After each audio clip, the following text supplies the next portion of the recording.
Vous souhaitez vous exprimer sur un sujet qui vous tient à cœur? Studio Qualita vous donne la parole.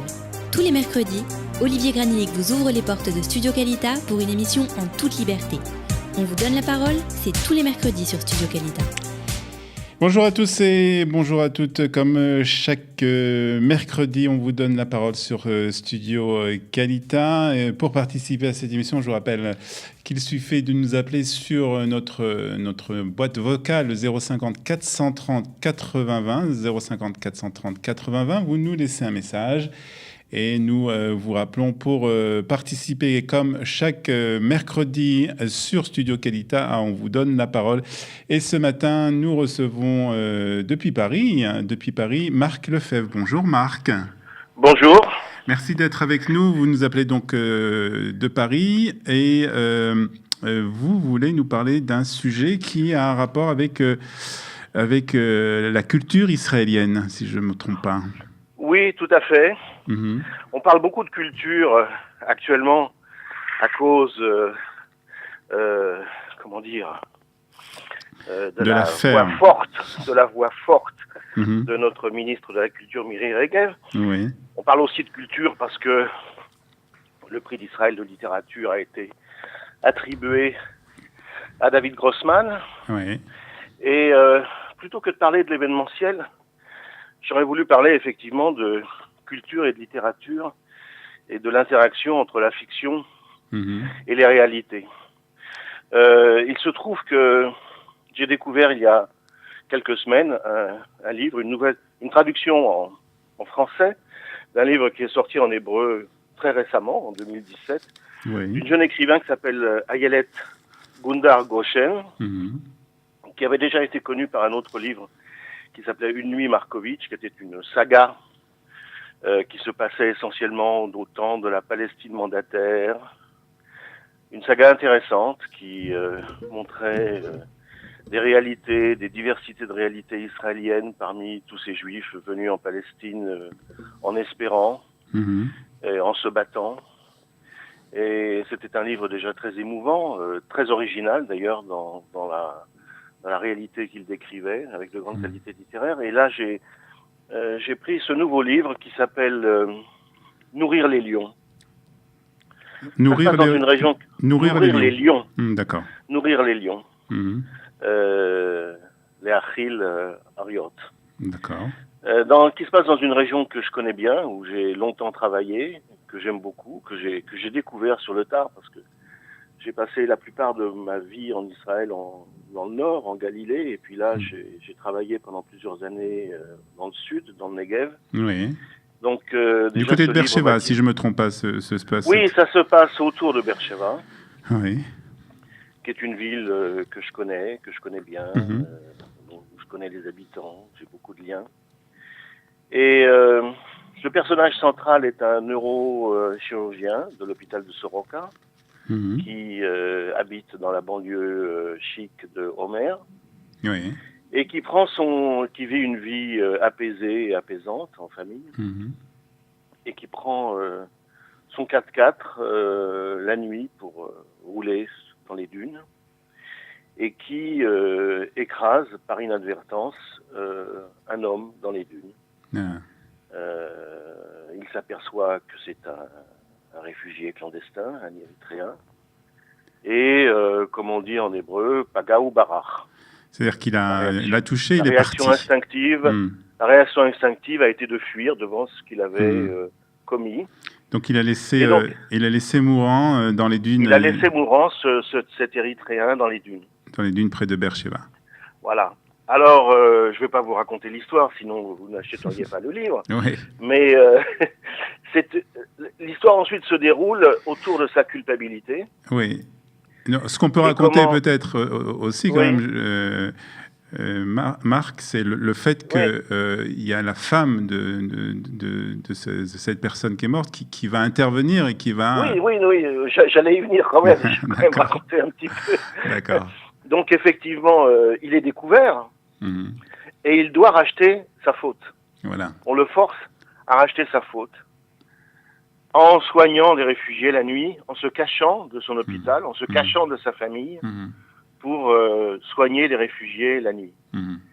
Bon, et ensuite, l'histoire se déroule. Il y a aussi les Bédouins qui exploitent les réfugiés. Enfin bref, tout le monde en... Ouais. Alors, d'abord, ce qui est intéressant... Il y a la femme du médecin qui fait partie de la police. Voilà. Donc, toute une intrigue très intéressante. Une intrigue extrêmement construite, extrêmement prenante, avec aucun personnage manichéen. Il n'y a pas d'un côté les nantis méchants et les démunis innocents. Par rapport à la lutte pour la vie ou la lutte pour la survie, chacun en prend pour son grade et la générosité et la cruauté sont partagées. Donc c'est un livre qui, quelque part, vous montre des réalités dans leur complexité et vous amène à réfléchir et aussi, bien sûr, je pense que c'est aussi l'objectif du livre, à réfléchir sur vous-même. Et à réfléchir en particulier par rapport à la réalité israélienne ou aux réalités israéliennes, réfléchir à ceux qu'on ne voit pas. Ceux à côté desquels on passe, en ne les connaissant pas, en les ignorant. Bon, le Negev, c'est justement des sociétés qui se côtoient, mais qui s'ignorent. Et je pense que le livre, à sa façon, dans cette trame romanesque, dans cette histoire moitié policière, moitié sentimentale, fait toucher de près cette réalité de communautés qui vivent l'une à côté de l'autre, mais qui s'ignorent et qui ne se connaissent pas. Et là, tout d'un coup, le personnage central est forcé, par ce qu'il a fait, de regarder en face les gens qu'il ne voyait pas dans le noir et qu'il ne voyait tellement pas qu'il en a écrasé un. Et donc, on passe du réel aussi un peu au symbolique. Donc, je pense que c'est un livre intéressant et qui fait réfléchir de façon générale à la littérature, parce que la littérature, ça cerne la réalité avec des mots, des phrases, des personnages, des inventions, et si elle est bien faite, elle permet justement d'éclairer cette réalité, parfois mieux que la réalité elle-même. Alors, qu'est-ce que ce livre vous a fait découvrir, je dirais, sur la société israélienne plus particulièrement? D'abord qu'il n'y a pas une société, il y en a plusieurs. Il y a toujours un Israël qu'on ne connaît pas. Moi-même, donc, qui ai travaillé longtemps, qui faisais mes courses dans le supermarché à Yerouham ou à Dimona, je voyais les Bédouins qui passaient, je voyais où est-ce qu'ils partaient dans leur localité de tôle ondulée, mais j'y suis jamais allé. Et là, ce livre m'y amène.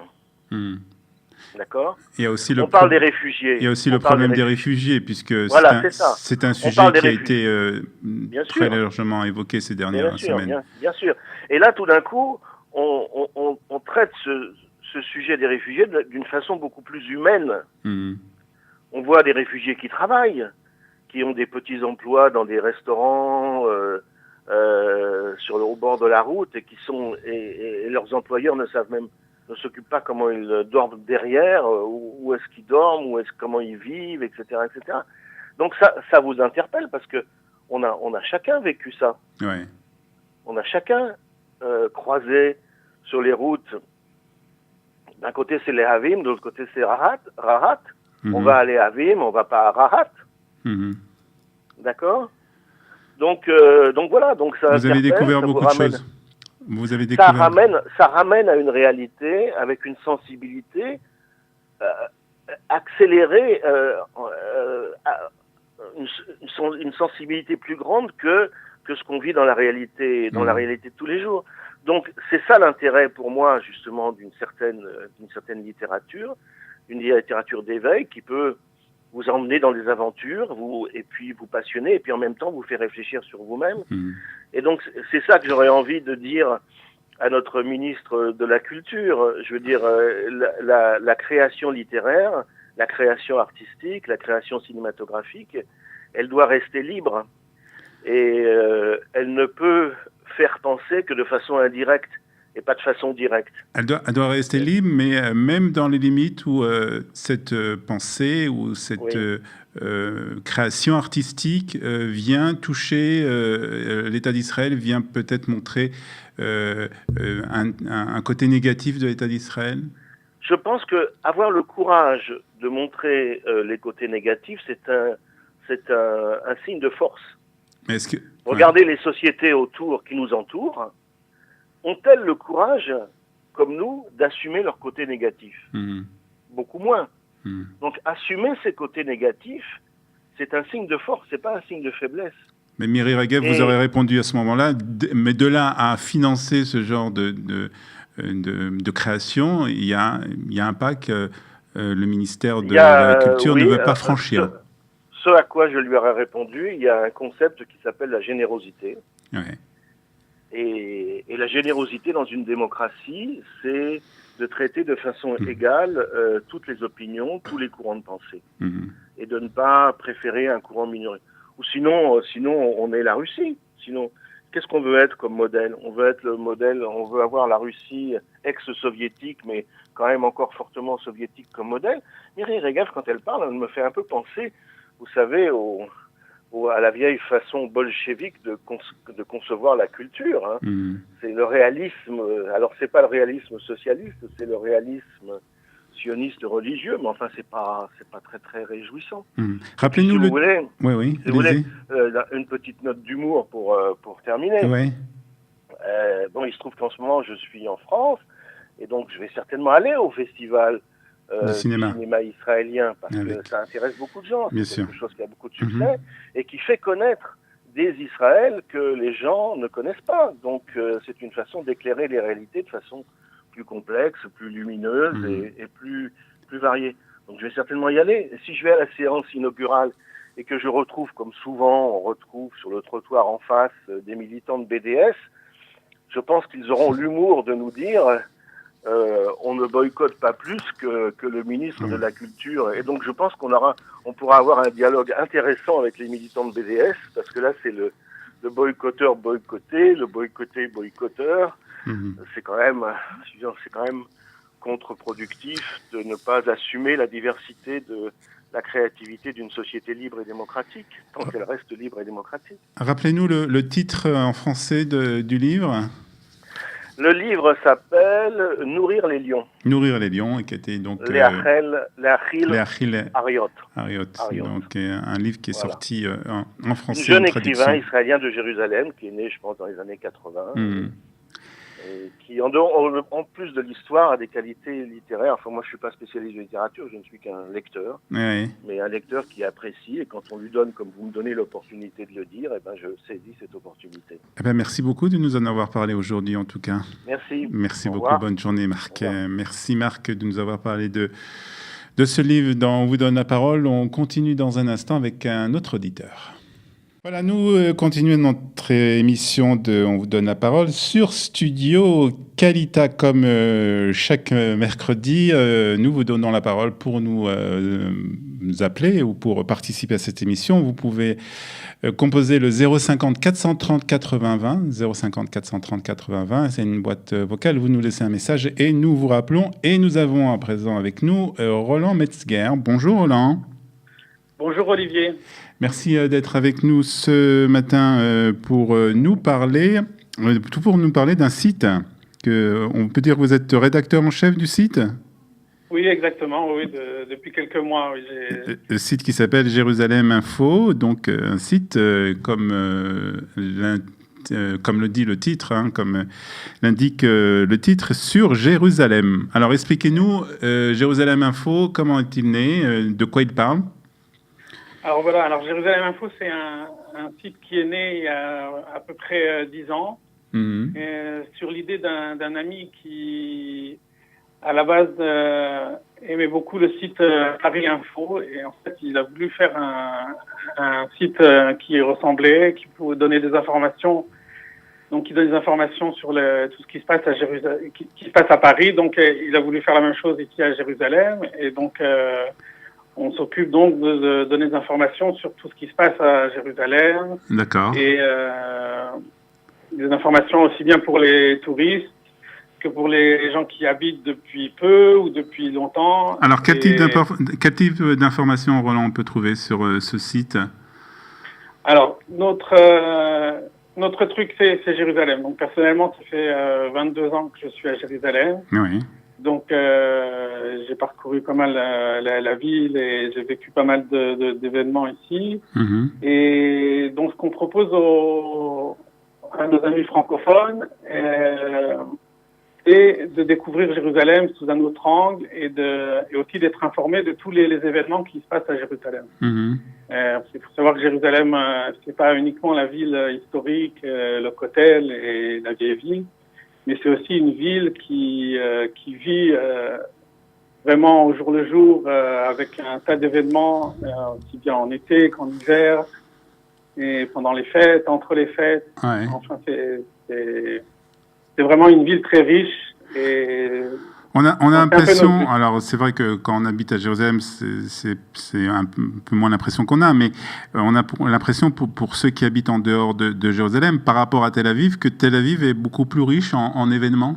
Est-ce que je me trompe? Je pense que c'est une erreur, c'est-à-dire je vais pas. Jérusalem ne fait pas concurrence à Tel Aviv sur le plan culturel et effectivement, Tel Aviv c'est quand même le centre des événements, beaucoup de choses se passent au niveau de la culture, mais je pense qu'il n'y a pas, comment dire, déjà il n'y a pas de concurrence.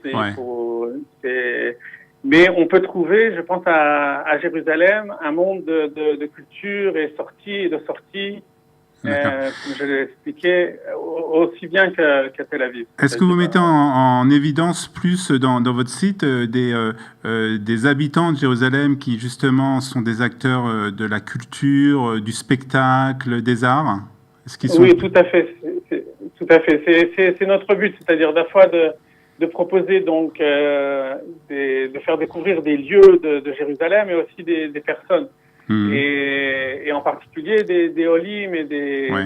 D'ailleurs, c'est un projet dont je voulais parler qu'on a là qui se met en route presque aujourd'hui, puisque voilà, ça fait dans 3 mois, on va fêter l'indépendance d'Israël. 70 ans. Les 70 ans, oui, exactement dans 3 mois jour pour jour aujourd'hui. Et le but qu'on s'est un peu donné à Jérusalem Info, c'est qu'on aurait voulu faire 70 portraits de 70 personnes qui comptent ou qui comptent un peu moins, c'est-à-dire des personnes qui font la vie de Jérusalem, du pays, de Jérusalem et du pays en général. Ouais. Voilà. Et donc voilà, donc on a déjà un peu commencé. Les gens qui vont sur notre site peuvent voir que un des derniers articles qu'on a fait, c'est sur Ishaï Ribo, qui est donc peu de gens le savent, mais c'est un Français donc francophone d'origine, oui. Voilà, qui habite à Jérusalem en plus. Exactement. Qui habite à Jérusalem. Donc vous allez pendant jusqu'à Yom Ha'atzmaut, jusqu'au jour de l'indépendance, présenter 70 personnalités, décrire ces personnalités dans le site. D'accord. C'est notre ambition. Il y a d'autres actualités sur le site actuellement? Oui, tout à fait. Oui, on organise. Enfin, on essaye vraiment de faire. De se donner pour donner le maximum à toutes les personnes qui habitent Jérusalem et qui parlent français. Donc, on organise souvent des concours et d'ici Yom Ha'atzmaut, il devrait y en avoir d'autres. Mais actuellement, les personnes qui s'inscrivent sur notre site peuvent gagner 4 places pour un super spectacle qui aura lieu donc aux alentours de Purim, oui. Donc dans une semaine, et qui s'appelle Prince et Princesse. C'est un super spectacle, je recommande à tout le monde. C'est une comédie musicale? C'est une forme de comédie musicale qui allie le virtuel et le réel. C'est-à-dire sur scène, il y a des vrais acteurs et qui apparaissent en ombre chinoise. Enfin, c'est vraiment quelque chose à voir, un spectacle qui plaira à toute la famille et en particulier C'est en français? C'est en français, bien sûr. En français, oui. D'accord. D'accord. Et ça sera donc au Théâtre de Jérusalem. Vous avez déjà une date, peut-être? Oui, le 26 février, oui. D'accord. Le 26 février à Jérusalem et également une séance à Tel Aviv. Donc, tout le monde est invité à venir voir sur notre site et également notre page Facebook où on parle de tous les événements. Très bien, Roland, merci de nous avoir parlé de ce site. Voilà, c'est avec plaisir et donc j'invite toutes les personnes à venir nous rejoindre. Jerusaleminfo.com en virtuel. Voilà. Et même éventuellement, je lance un appel puisque donc on devait faire 70 portraits.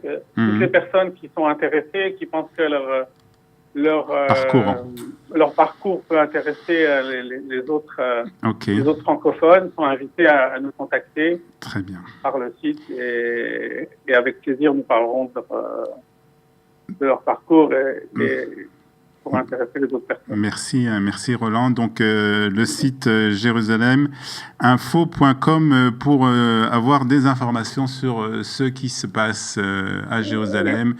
Et connaître aussi les personnes, ceux qui font Jérusalem ou qui ont fait Jérusalem à travers l'histoire. Merci beaucoup, Roland Metzger. Merci, Olivier. Bonne journée à vous. On vous donne la parole sur Studio Qualita, comme chaque semaine, le mercredi, l'émission Qui vous donne la parole. Donc, si vous aussi, vous voulez participer à cette émission, un seul numéro de téléphone, le 050 430 80 20. Nous allons accueillir dans un instant notre prochain auditeur. Et c'est avec Yves Moshe-Ayash que nous sommes à présent en ligne. Bonjour Yves. Oui, bonjour. Yves, Moshe. Alors, on t'appelle Yves ou Moshe? On m'appelle Moshe. Moshe, très bien, Moshe. Moshe en premier et Yves en deuxième. Moshe Ayash. Alors, Moshe, tu vas nous parler d'un sujet assez intéressant, j'espère, en tout cas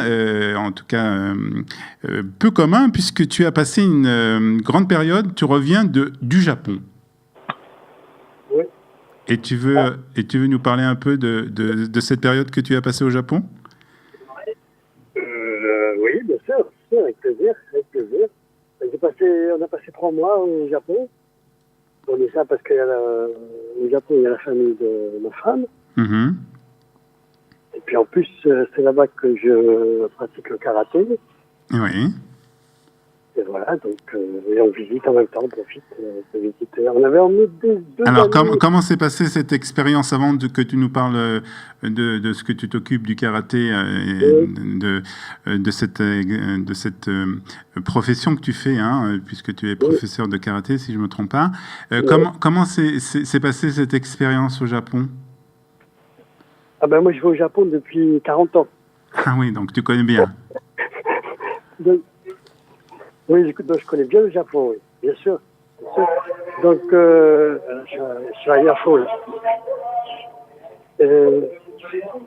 Oui, on t'entend. Il y a un peu de bruit de fond, mais c'est pas grave. Continue, Moshe. J'ai vu il y a longtemps, mais Tu connais depuis longtemps le Japon? Oui, je vais au Japon depuis 40 ans, donc je connais bien le Japon. Le Japon, c'est un pays très agréable à vivre. Mmh. Il faut s'adapter à l'alimentation. Alors, c'est quoi la caractéristique la plus importante de ce pays? La gentillesse. C'est la gentillesse? La gentillesse. Ah oui? Oui. Très gentil, très serviable, très accueillant. Voilà. On a vu aussi des images, il y a un film qui a été diffusé il n'y a pas très longtemps, je ne sais pas si c'est quelque chose de nouveau ou pas, mais on a vu un film dans le métro du Japon où les gens sont très ordonnés. Il y a des... oui, tout à fait. Les gens sont très, très, très ordonnés, très respectueux de l'ordre. Dans le métro, dans la rue, de partout, on traverse au passage côté. Le métro s'arrête exactement sur le quai, à l'endroit où les gens ils attendent. Donc, on laisse les gens sortir et après on rentre dans le métro, on ne se bouscule pas. Voilà, Alors, le Japon, tu l'as découvert par rapport à ton métier, professeur de karaté, ou c'est parce que tu as été professeur de karaté, tu as découvert le Japon? Non, le Japon, oui, je suis allé au Japon parce que je faisais du karaté, ça c'est sûr. Mmh. Mais disons que j'ai toujours été attiré par la civilisation japonaise depuis que je suis très jeune, je ne sais pas pourquoi. Ah ouais. Depuis que j'avais 14-15 ans, je ne sais pas pourquoi. Et donc, Et donc, comment tu es arrivé au karaté? C'est par rapport justement à cette culture du Japon? Un peu, oui. Un peu différent, parce que moi, je suis arrivé en France quand j'avais 7 ans. Mmh. Et à l'époque, j'étais un petit garçon très, très petit, très fin, et on m'ennuyait toujours à l'école. Et comme j'étais un peu à l'époque, il y a très longtemps, il y a plus de 60 ans. Et donc, oui. Donc, voilà, donc mon papa, il m'a décidé de me faire pratiquer un sport pour me défendre. Et donc, j'ai commencé comme ça, voilà. Et donc, aujourd'hui, tu es professeur de karaté en Israël? Oui, bien sûr. Je suis professeur de karaté en Israël, je suis professeur de karaté même au Japon. Hein. Tu as fait des compétitions? Non, je fais pas du karaté de sportif. D'accord. Moi, je fais du karaté traditionnel, c'est-à-dire c'est pour se défendre, pour se battre, quoi. C'est pas pour faire du sport. Hein. C'est le karaté traditionnel. C'est avant le sport. Et lorsque tu racontais que lorsque ton papa t'a envoyé faire du karaté, c'était un peu pour améliorer ta confiance en soi. Oui, parce que j'avais à l'époque 7-8 ans, quoi. Et donc, voilà, pour me permettre de me défendre, quoi. Aujourd'hui, lorsque tu enseignes des enfants, tu vois aussi le fait que le karaté améliore leur confiance en soi? Bien sûr que le karaté, c'est quelque chose qui permet d'avoir confiance en soi, parce que on est disponible pour se défendre, on n'est pas surpris par l'agression, des choses comme ça, quoi. On sait quoi faire au moment de l'attaque. Voilà. Très bien, Moshe, merci beaucoup d'avoir partagé avec nous ton expérience au Japon d'abord, et puis cette passion que tu as pour le karaté. Et donc tu enseignes, je suppose, depuis déjà des années, plusieurs centaines, sinon des milliers d'enfants à se défendre. Merci beaucoup. Avec plaisir. Je suis venu en Israël exprès pour ça. Ça veut dire quoi? Je suis venu exprès pour enseigner ce que j'ai appris depuis 40 ans ou 50 ans au Japon et de partout. Et c'est important pour toi d'enseigner les Israéliens cette méthode? Oui, parce que c'est une façon de pratiquer très ancienne que maintenant, je dois le dire, on est très très très peu sur Terre à la connaître. Voilà. C'est une méthode très très spécifique? Oui, d'enseignement des arts martiaux qui était pratiquée dans les années. Mon maître était né en 1912. Ah oui. Voilà. Ça remonte. Remonte. Voilà, donc on est très très peu sur Terre, même au Japon, peut-être pas tous 5, à pratiquer, à continuer à pratiquer, quoi, parce que bien sûr il y a des vieux.